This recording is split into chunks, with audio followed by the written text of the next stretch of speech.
Shopify grows your business no matter how far or big you grow. Shopify is the global commerce platform that helps you sell at every stage of your business. Whether you're selling your fans' next favorite shirt or an exclusive piece of podcast merch, Shopify helps you sell everywhere. Shopify powers 10% of all e-commerce in the U.S. Allbirds, Rothy's, Brooklinen, and millions of other entrepreneurs of every size across 175 countries. Plus, Shopify's award-winning help is there to support your success every step of the way. Because businesses that grow, grow with Shopify. Sign up for a $1 per month trial period at shopify.com/income, all lowercase. Go to shopify.com/income now to grow your business, no matter what stage you're in.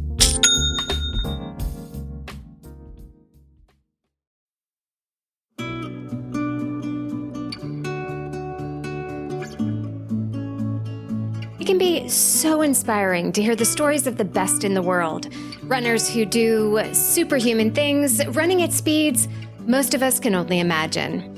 The only problem is that elite runners are not typically all that relatable to the rest of us. So when I had a request to interview real, everyday runners who are not professionals, I loved the idea. Because most of us are just normal people who run because it's our passion, not our job. We have other jobs and kids and mortgages to pay, and yet running is just as important to us as the pros. And I would argue that our running is just as inspiring.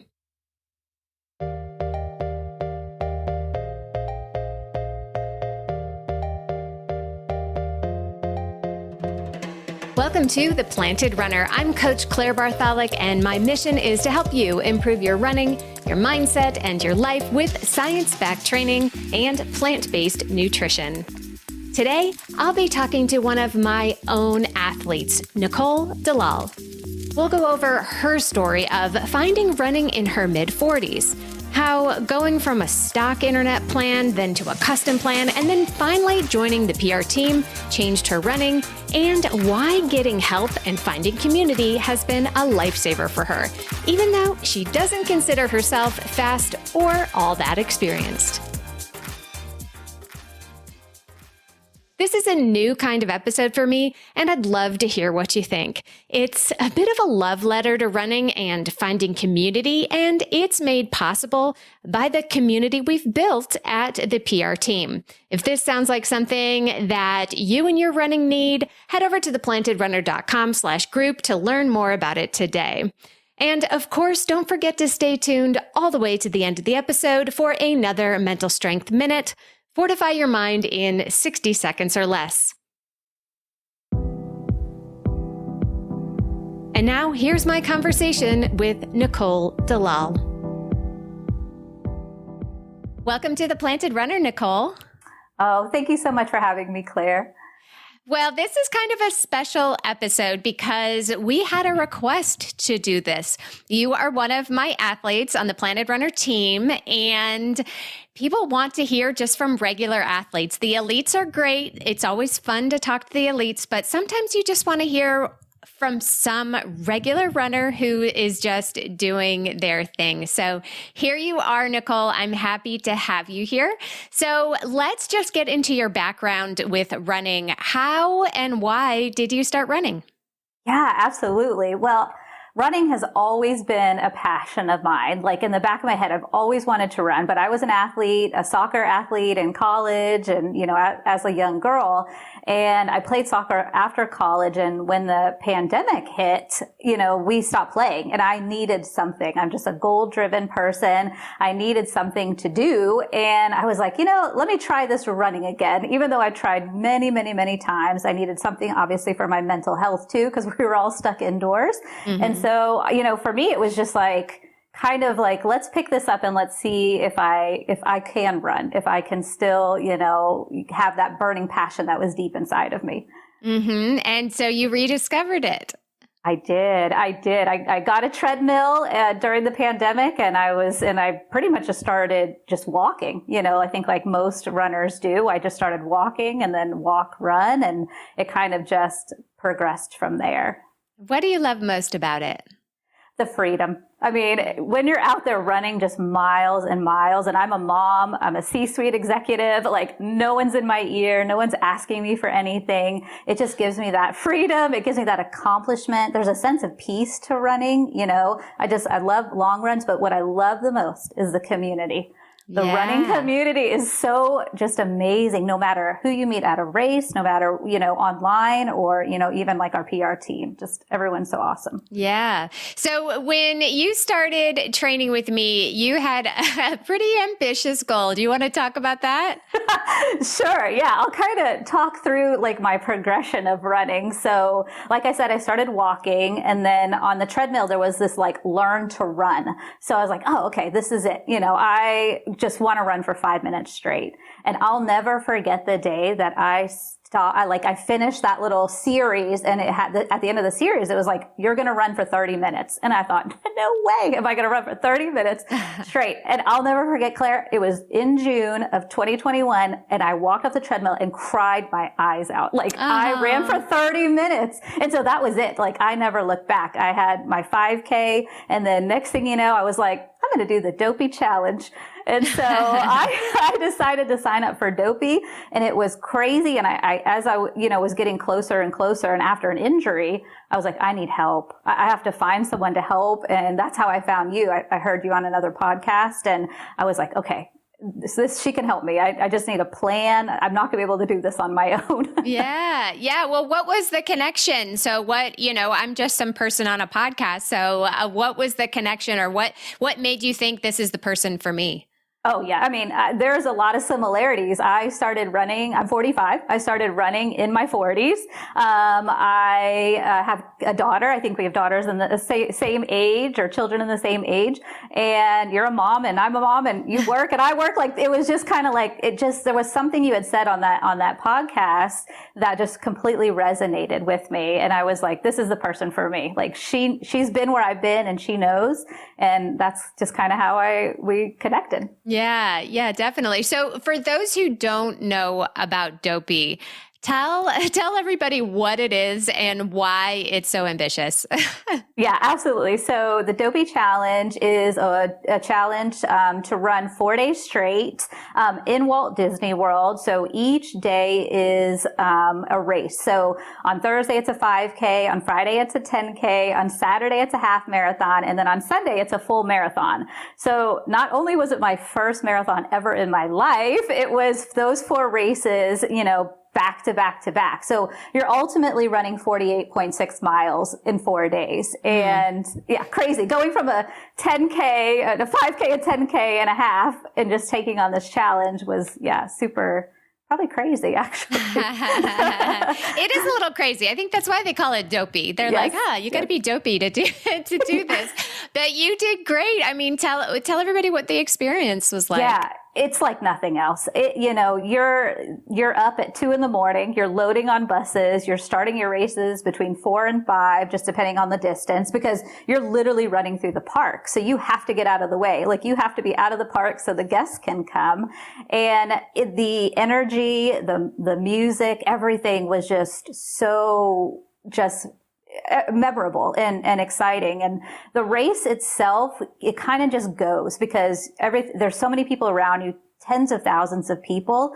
And, the big focus for me was recovery, making sure every night I was back in my room by 5, recovering, using my tools and getting to bed as quick as I could.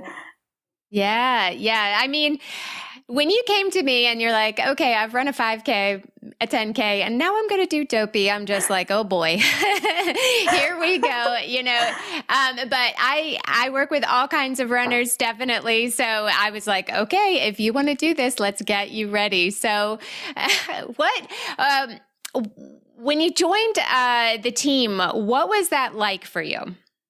Yeah. So my progression with you was quite interesting. I had to go back and look. You gave me a marathon plan, and then I remember reaching back out to you and saying, can you keep working with me? Because the plan was fantastic, but I knew I needed you through the entire race. And then after that is when I joined actually the PR team, because I had such a fantastic experience. I felt so incredibly prepared for, that crazy event. I was like, oh, how do I work with Claire and, other people that are also doing, similar things? So joining the PR team has been, just a life changer, honestly. So. Oh, awesome. Awesome. That's so great. Because, honestly, when I started it, I really wanted to find a way to reach more people because, I can only help people one-on-one, for so long. I'm just one person. And I was just like, I want to start a team, but what if no one shows up? What's going to happen? And right. Oh my God, the response and how it has worked out, I am over the moon. I love it so much. And it's so much fun to see you all interact with each other, which is really great. So I definitely love that. But, so you were talking about the marathon plan. So I make plans that are custom for everybody who wants one. So if you want to come to me and you just want a training plan with no coaching, you got it. But then there's other layers on top of that. So what was the difference between getting just a plan that you kind of had to DIY yourself versus having some support? Yeah, that's a great question because in my running journey, I did what I think every new runner does. We go out to the internet, we go to various websites. We're like, I want to run a 10K. And they give you these 4 or 6 week plans. And there's a big difference between like an internet plan, like a stock plan versus a coaching plan versus a team versus, and so the stock plan isn't like helping you to cut down on, get a PR, cut a minute off of time, cut a 10 minutes. Like you have to have someone there to help you. And like, that's, the difference between one of the very many differences is having the support of the coach and having, the trainings, the other trainings that we do inside of our plan. That's a big difference than just like a stock plan. And without having somebody to help you, know, your goal of running the Dopey Challenge, for example, you can't put 4 plans together, a 5K, 10K, half and marathon, and you'd be running for like a year and then never make it to the race. Right. And so, it's so important that for me, that I had someone to help me and listen and realize I just want to make it through the race. This is a crazy thing. And you understood that and you built my mileage and you weren't like, you must run faster and you must do this. You totally got what I did. And you can't do that with a completely just, internet plan, for lack of a better word. Yeah, definitely. Yeah. A lot of people say, I've heard the people say that, oh, I don't need a coach because I'm too slow. Or I don't need a coach because I just started, and that's really for advanced people. What do you say to that? Oh my gosh. I say I was exactly there. I am still new to running. I am still too slow for some people, but I'm me. And, for me to get further in my running career, even though I don't get paid for it, because it is a career, it's a job. I mean, and the way I look at it, it's a very important part of my life. You have to have someone there with you. It doesn't matter, if you think you're slow, we all think we're slow. I don't know a runner who actually doesn't think that they're slow. Yeah. But to work on speed goals and to work on strength training, which has been the biggest game changer for me here in 2023, for my 2023 goals, you have to have someone there with you to help you with that. To be successful, you have to have partnerships and you have to have community. So. Yeah. And not just in running, in life, True. It's all a big metaphor, right? That is very true. Yeah. Let's talk about strength training. So were you doing any strength training before? No, as a soccer athlete, yeah, we did, we did different kind of trainings. We did, but even when I left college and was just doing rec, I was doing minimal. But when I started running, in my mind, I was like, gotta be thin, can't have any weight, can't have any muscle. You see all these people on TV, and it was such a farce. Like looking back, I wish I told you this. I wish I did all the strength training you told me to, because it has changed everything for me this year. And I mean, it just being stronger gives you a level of confidence, but it also gives you speed. I mean, it really has, again, changed me for this year. So yeah. So speaking of this year, what are your goals moving forward? Yeah, so I have, obviously if I'm doing dopey, I have to come big. So 2023 for me was a race every month. I've noticed I'm very motivated by like having something to look forward to. So a race, a challenge or whatever. So I have a race every month. They're 10Ks. I have a half next weekend, but my big race is Chicago. So very lucky to have got into Chicago here in October. And so I'm considering that my first real marathon, even though I technically ran one. Yes. Well, it'll be your first marathon that you're not racing the 3 days prior, right? Right, exactly. Have proper training to do it as fast as you can or as strong as you can. Yeah. Exactly. What kind of lessons have you been learning that really kind of have helped move you forward in your running journey? Yeah, I mean, obviously the big one was strength training. You know, the just putting the two together, running and then strength training and then rest days, and just really appreciating recovery. I got injured, actually very new into my career. I played soccer for 30 plus years, never did anything. And as soon as I start running, I tore my meniscus in my knee. So it was humbling, to realize just how much I missed it, but also how important recovery and strength training is to keep me injury free. And I say the other big thing is fueling. I think that's also a mystery for new runners. And I'm still learning. I've been running for 2 years now, and it's the common things that, like you tell us, coach. It's like, eat that bagel before you go on your long run, and then it's like, make sure you're hydrating and eating and, taking your gels and goos. And that's an experiment in itself. And, yes. Things that I think as runners, we just have to trial and error and continue to learn. Yeah, absolutely. I wish I could tell people, okay, this is exactly what you should eat. These are the exact brands that you are going to do great with. None of them are going to hurt your stomach. And this is the exact thing you should eat afterward. I wish I could say that, but it's amazing how different people are. Like some people have stomachs of steel and they can just eat anything and they're, chewing sandwiches going down the road. And then like other people are like so sensitive and they can barely tolerate anything. So it really is trial and error for everyone. Yeah, completely agree. And I have celiac, so I'm gluten-free. So I'm already like GI issue, aware. So, but it's been, there's things out there. I think that's the cool thing about, running. There's options for everybody.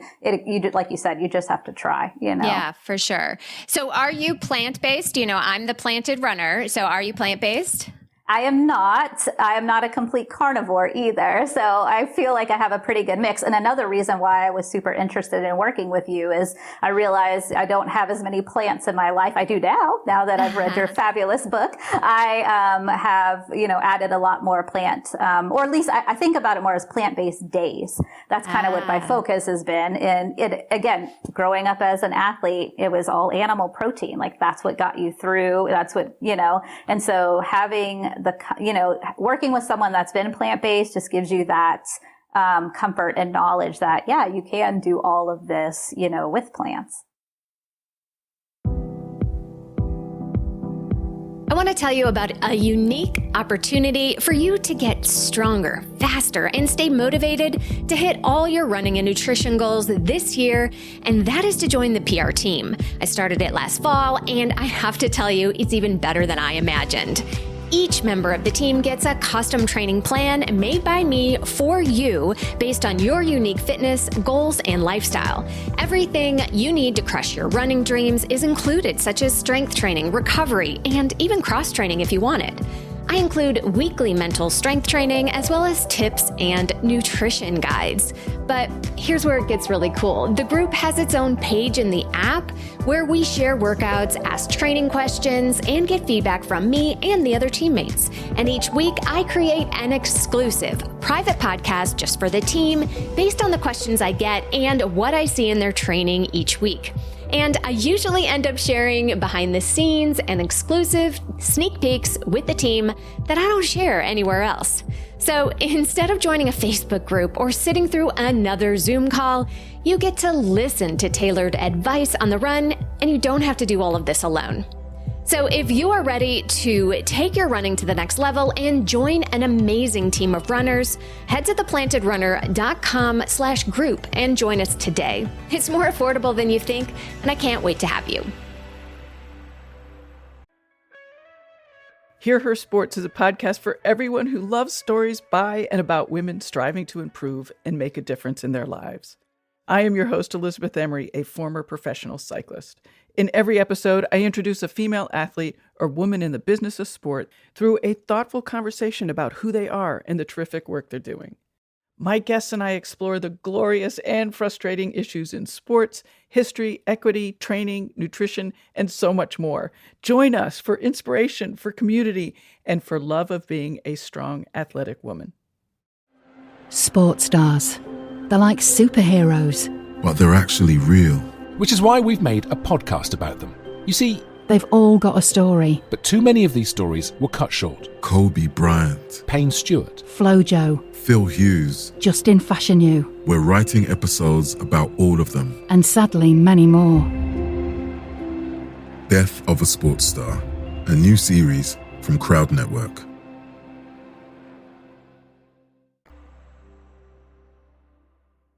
That's so great. I'm glad that you said that because I've said this before. I'm not an evangelist. I don't want to try to change people's eating habits if they don't want to. I'm not here to sell the plant-based diet. I'm here to support people who want to be plant-based and people who are plant curious, but I have no judgment. If you're eating the way you are happy eating and your body's happy eating, go for it, do it. But I just kind of wanted that message to come across because some people think plant-based people are just these crazy vegans, that are trying to take down the world. And I am not that way at all. So very true. Yeah. I don't think it ever comes up. You always ask the team, can I give you recipes or more things? You've never said oh, all you animal eaters, get out of here. Yeah, no. So, where do you think that you're going to be going with your running in the future? I know you have Chicago, but I mean, overall, long term, throughout your life, what do you want running to bring to you? Running is 100% part of my life now. It is in my schedule. It is, it makes me feel good, after I run and feel accomplished after a race. I have hefty goals. I would love to run the 6 majors. I mean, that would be a fantastic goal. I'd love to run in every state, some mileage, not necessarily a marathon, but, I'd love to run in every state. But my long-term goal is to be that 94-year-old woman on the podium. That's getting up there. And even if it took me an hour to run a 5K, I just want to be able to run forever. It's been just such a blessing, in my life. I love that. Yeah, I love that. We actually do have somebody on the team, Yolanta, who is running a half marathon in every state. So we've got all sorts of people that have crazy big goals, and it's so fun to hear everybody's. Yeah. So let's talk about some of your habits and your routines, because I think sometimes, especially when we're busy moms, we have busy jobs. It's hard to fit it all in. I mean, the schedule obviously helps, but how do you make sure that you don't miss a day? Yeah, great question. That has been the biggest learn for me, because going from running 30 minutes even to an hour a day, as your mileage is going up, the weekends was always manageable. For me, I run before work, before I take my daughter to school. So I am definitely 100% morning runner. All my motivation is in the morning, and then it wanes as the day goes on. So I have been very diligent about just my timing. So if I have to be up at 4:30 or 5 to get my run in that day, that has been, kind of the biggest challenge for, if you will. The second part of that is then my strength training. And so I find myself doing a lot of backwards math at night to go, okay, I got to run for an hour, then 15 minutes of workout. What time do I need to get up? What time do I have to eat my graham crackers before I start running? And, but the point is, I've made it very important in my schedule. Like it has to be. Like if you want to progress, or for me, if I want to progress, I can't just get out there and run a marathon tomorrow. I have to train. And so working in those training times in the morning has been, the way for me, the way that has worked for me. So it just becomes like brushing your teeth. You just get up and you do it and you don't have to think about it.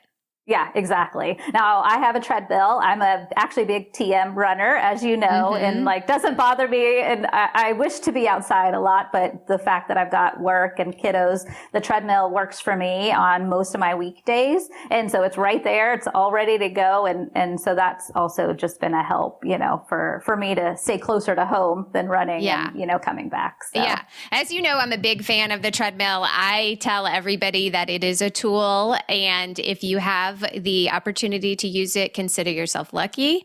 And, yes, it can be boring. Yes, it can be. I think it was originally designed as a torture device. It was for prison. Yeah. But if you can get to the point mentally where you're past that, it can actually be amazing. I'm convinced. I completely agree. I love talking to the PR team and those who are road runners and versus TM runners. And I'm like, I just kick back and put my Netflix on and go. And, on the speed days, it's trickier, of course. But, on your shakeout days and things like that, it's actually pretty cathartic for me just to keep rolling. Yeah, for sure. So you do your strength training right after your run. How much of a time commitment is that for you? Because that's the next little kind of friction point that people have. They say, I only have enough time to run. I don't have enough time to do the strength training.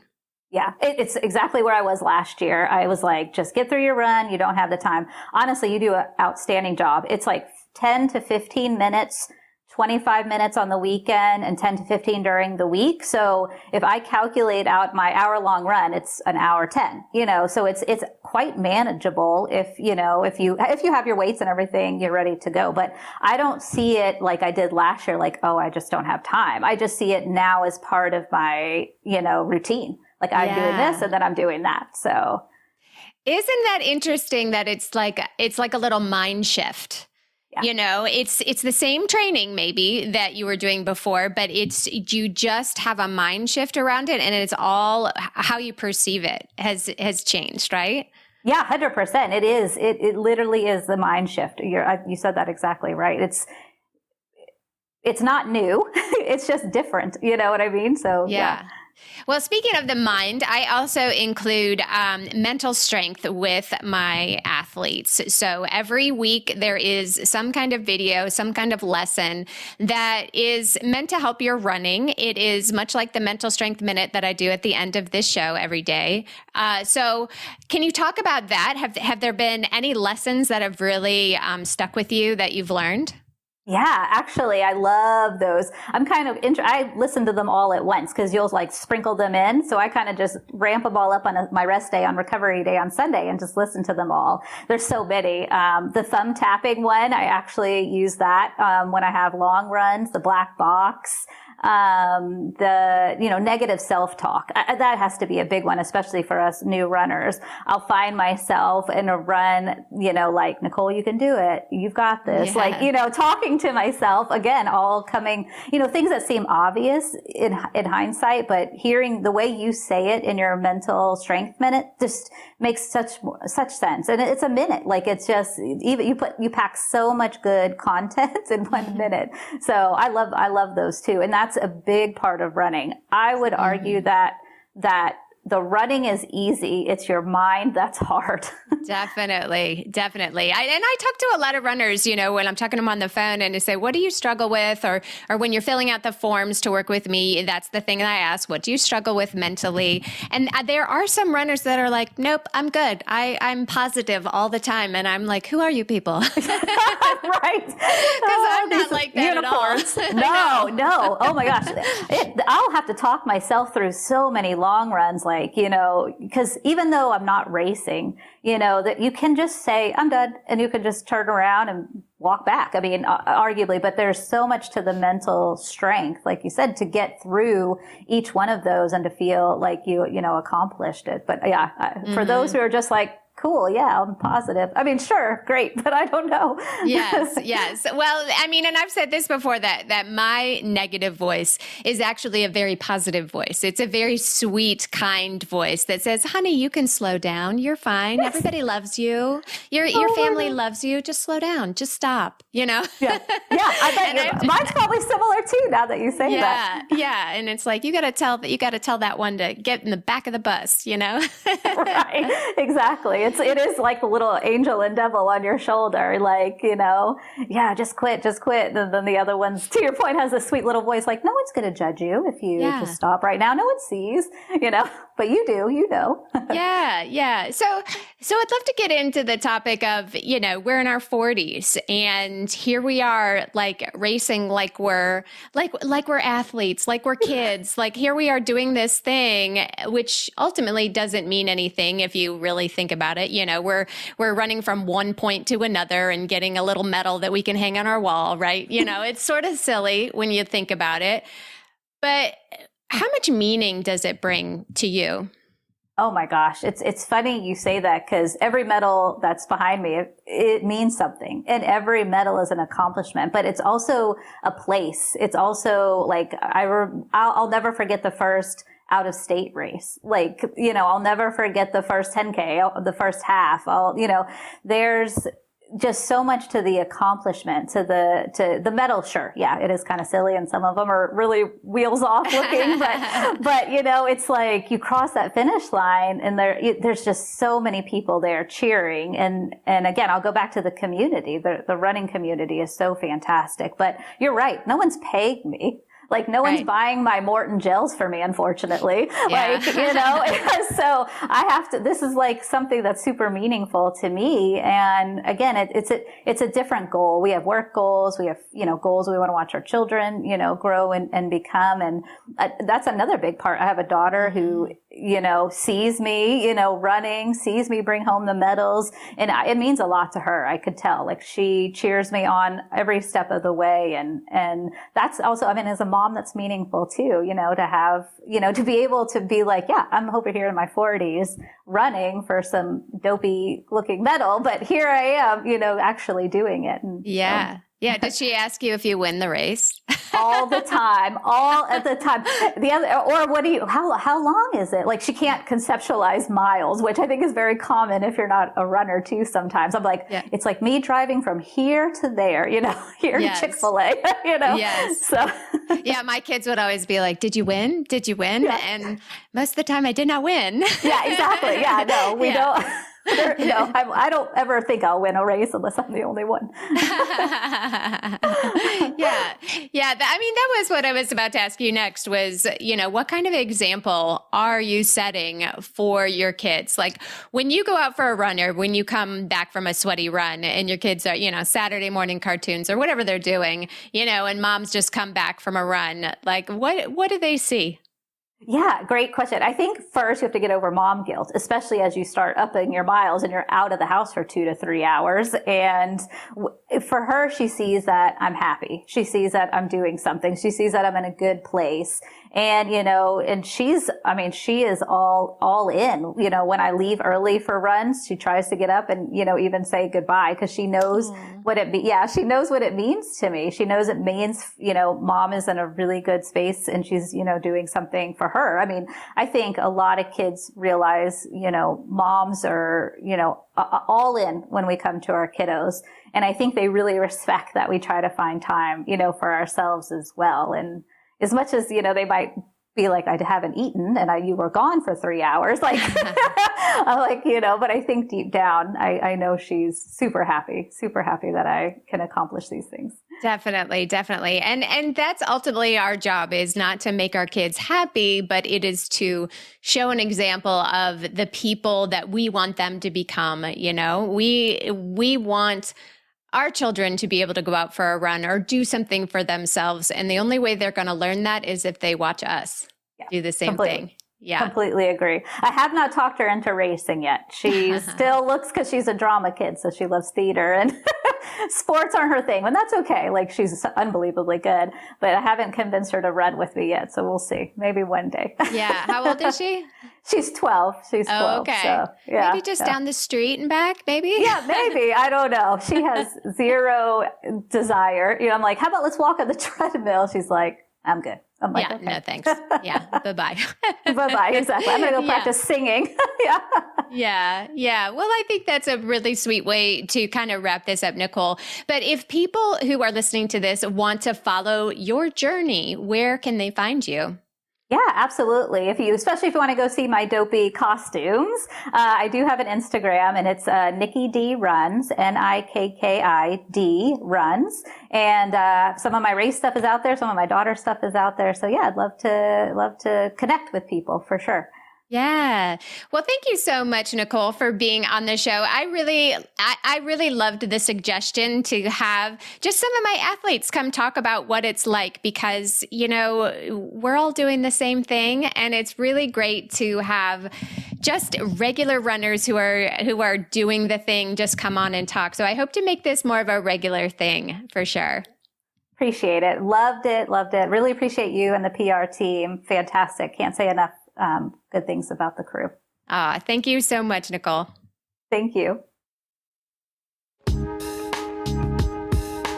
And now it's time for the Mental Strength Minute. Fortify your mind in 60 seconds or less. Today's topic is divide and conquer. When you're at the starting line of a race or a long workout, if you think about how long you have to go, it can quickly become overwhelming. Or when you're in the middle of a tough long run and all you want to do is quit, it can be tempting to just give up and stop. A way to make the distance more manageable is to mentally divide the run into pieces so small that they don't seem so scary. So instead of thinking of all 26.2 miles of the marathon, just think about 1 mile at a time. On a tough run in your neighborhood, just try to get to the next mailbox or the next telephone pole. Give yourself permission to reevaluate at each milestone, and often you'll find that you can keep going to the next one over and over and over again until you've conquered the entire run. Thank you for listening to The Planted Runner or watching it on YouTube. Don't forget that you can win a copy of my book for leaving an Apple Podcast review, so make sure to write yours right after your run today. Reviews like these are the #1 way to boost this show's reach, and it's a great way to tell me what you'd like to hear next, because I read every single one. Have a great run today.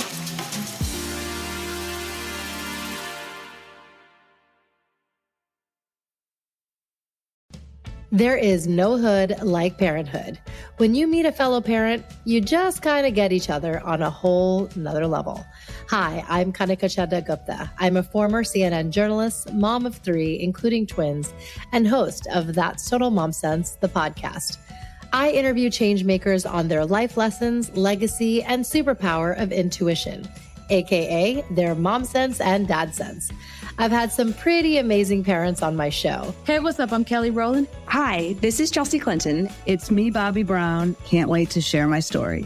Episodes release every Thursday. Subscribe wherever you listen to podcasts and on YouTube. Join my tribe at thatstotalmomsense.com and follow me on Instagram at Kanika Chadda Gupta.